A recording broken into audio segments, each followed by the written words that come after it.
১৯৪৫ সাল। দ্বিতীয় বিশ্বযুদ্ধের শেষ দিকে ইউরোপ আগুনে জ্বলছে। চারিদিকে বোমার শব্দ, ভেঙে পড়েছে শত শত বছরের পুরনো প্রাসাদ।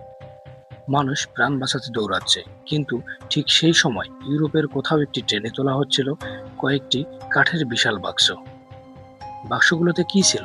সোনা, হীরা, নাকি এমন সবকিছু যাকে একসময় বলা হতো পৃথিবীর অষ্টম আশ্চর্য?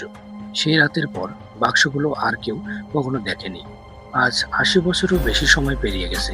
হাজার হাজার মানুষ খুঁজেছে, অভিযান হয়েছে পাহাড়ে, বাংকারে, হৃদের তলায়, পরিত্যক্ত খনিতে, কিন্তু আজও কেউ নিশ্চিতভাবে বলতে পারে না আম্বার রোম কোথায়।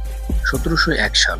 ইউরোপের রাজপ্রাসাদগুলো একে অপরকে ছাড়িয়ে যাওয়ার প্রতিযোগিতায় ব্যস্ত। তখন এক অসাধারণ কক্ষ নির্মাণের কাজ শুরু হয়। দেয়াল জুড়ে সাধারণ কাঠ বা পাথর নয়, হাজার হাজার আম্বারের খণ্ড। সোনালী রঙের এই প্রাকৃতিক রজনকে নিখুঁতভাবে কেটে সাজানো হয়েছিল।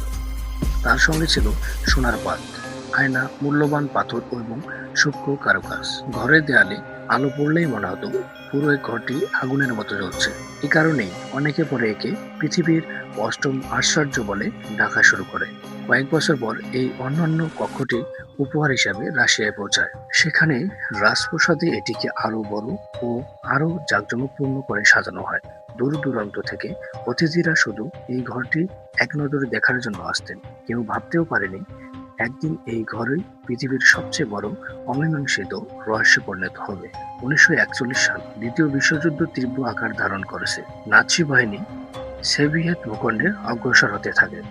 রাশিয়ার জাদুঘর ও প্রাসাদের মূল্যবান শিল্পকর্ম সরিয়ে নেওয়ার চেষ্টা শুরু হয়, কিন্তু আম্বার রুম খুলে নেওয়া এত সহজ ছিল না।